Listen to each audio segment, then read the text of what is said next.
खुद कहा है कि तुमने 100 बच्चों का मर्डर किया है, इसका क्या? ये 30 दिसंबर की सर्द रात थी और रात के 8:45 बजे का वक्त था।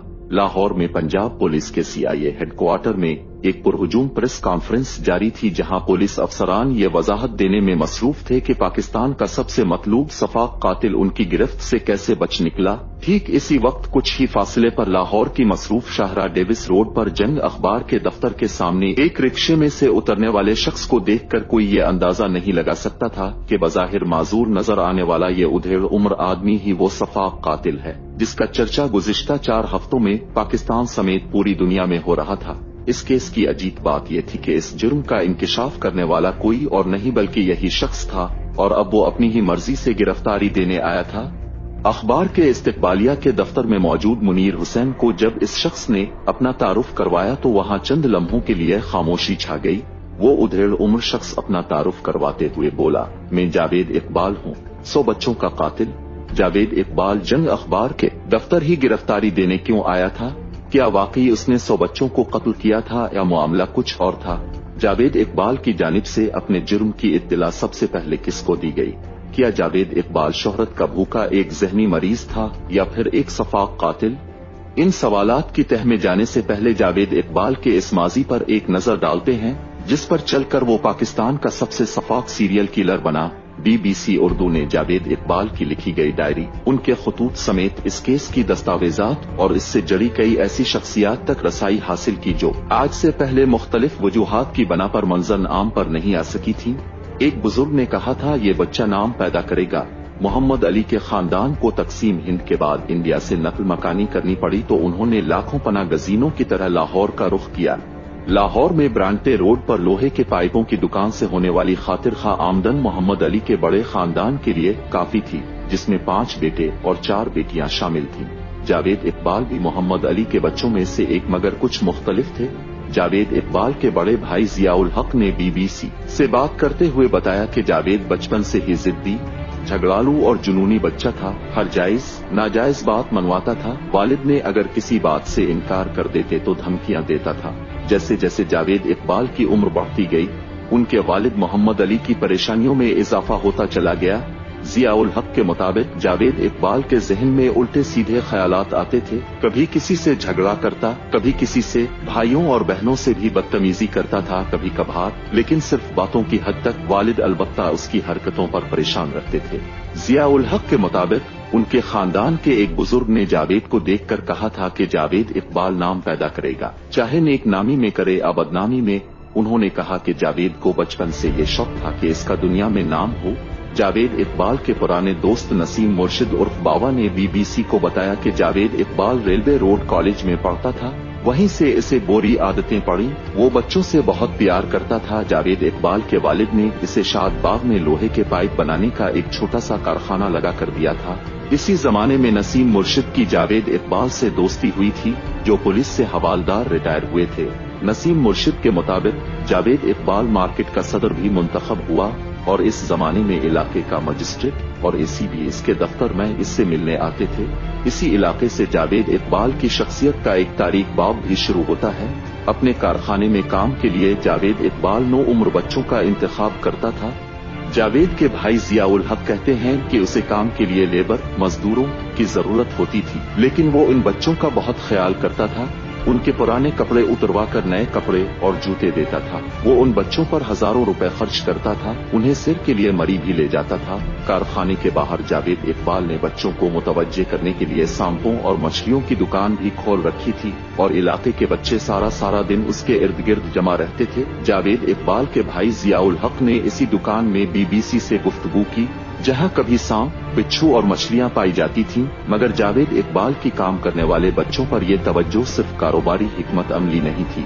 नसीम मुर्शिद के मुताबिक शादबाग में ही पहली मर्तबा इस पर बच्चों के साथ बदफेली करने का इल्जाम लगा था। मामला इस कदर संगीन हो गया कि इस वाक़े में जावेद इकबाल के खिलाफ सन 1990 में शादबाग थाने में मुकदमा भी दर्ज हुआ, लेकिन गिरफ्तारी से कबल जावेद फरार होने में कामयाब हो गया, जिस पर पुलिस ने जावेद के वालिद और भाई को गिरफ्तार कर लिया। इलाके के मुअज़्ज़िज़ीन इकट्ठे हुए और जावेद इकबाल को शादबाग से निकाल दिया गया।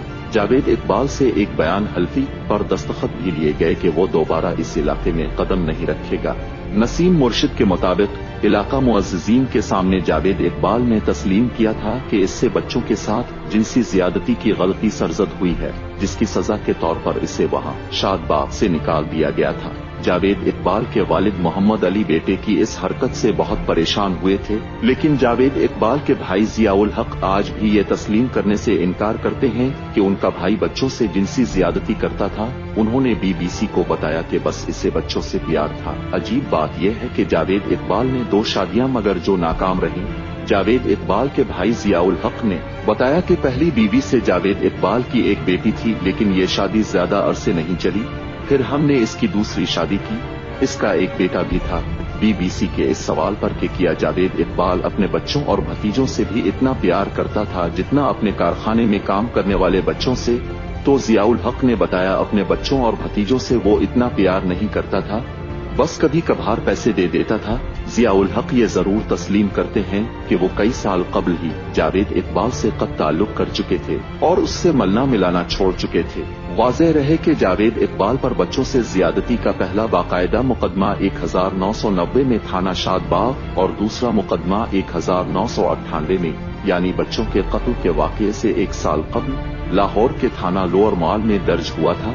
दूसरे मुकदमे में जावेद इकबाल कुछ अरसा जेल में जरूर रहा, लेकिन बाद में रहा हो गया। ऐसा किया था कि जिनसी ज्यादती के इल्जामात और मुकदमात के बावजूद जावेद इकबाल पुलिस की गिरफ्त से न सिर्फ बचा रहा बल्कि कुछ अरसे बाद इससे भी संगीन जुर्म करने में कामयाब हो गया। हैरान कुन बात यह है कि जावेद इकबाल की इस तमाम अरसे में पुलिस एहलकारों से गाड़ी छनती रही। इसका जहन कंप्यूटर की तरह चलता था। बच्चों के रैप का मामला थोड़ी देर के लिए एक तरफ रखें तो जावेद इकबाल की जिंदगी के इस हिस्से में वो एक ऐसा शख्स नजर आता है जिसे न सिर्फ पैसा कमाने, दुखाने और खर्च करने का शौक था बल्कि वो शोहरत का भी भूखा था।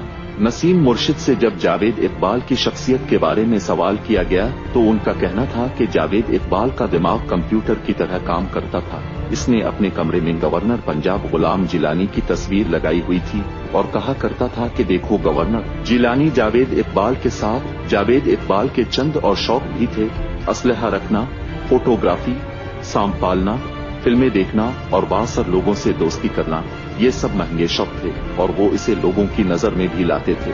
लेकिन साथ ही साथ जावेद इकबाल जुज़वक्ती पार्ट टाइम सहाफी भी था। जावेद इकबाल के भाई जियाउल हक के मुताबिक जावेद एक लिखारी भी था और एक माहाना रिसाले एंटी करप्शन का एडिटर था। इसी रिसाले के जरिए जावेद इकबाल ने बहुत से पुलिस वालों से दोस्ती की। वो हर महीने थानों में रिसाले पहुंचाता और इसी तरह इसकी पुलिस वालों से जान पहचान बढ़ती गई। जावेद इकबाल की निजी महफिलों में भी पुलिस एहलकार आते जाते रहते थे। ये तमाम शौक शायद जावेद इकबाल की जेब पर महंगे साबित होते, लेकिन जावेद इकबाल के भाई जियाउल हक के मुताबिक उनके वालिद की मौत के बाद जब जायदाद का बंटवारा हुआ तो जावेद के हिस्से में ब्रांटे रोड राम गिल्ली नंबर 3 में 2 दुकानें और 2 तहखाने आए। ये जायदाद लाखों में फरोख्त हुई तो जावेद के वारे न्यारे हो गए। सन 1993 में जावेद इकबाल ने राना टाउन में कई कनाल जगह खरीदी और वहाँ एक बंगला बनाया जहाँ वो काम करने वाले बच्चों को रखता था। इसके पास एक जीप भी थी जिसमें वो बच्चों को मरी तक सैर के लिए ले जाता था। नसीम मुर्शिद के मुताबिक जावेद इकबाल ने शादबाग छोड़कर पहले राना टाउन और बाद में गाजी आबाद में रहाइश इख्तियार की।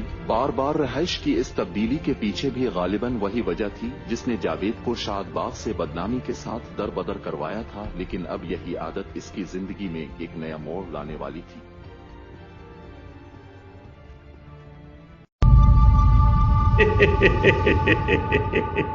ਰਮਾਨ ਦਾ ਡਰਾਵਾ ਤੇ ਤੁਸੀਂ ਮੈਨੂੰ ਇੰਜ ਦੇ ਰਹੇ ਹੋ ਜਿਵੇਂ ਤੁਸੀਂ ਆਪਣੀ ਜਾਨ ਤੇ ਖੇਡ ਕੇ ਮੈਨੂੰ ਫੜ ਕੇ ਲਿਆਏ ਹੋ।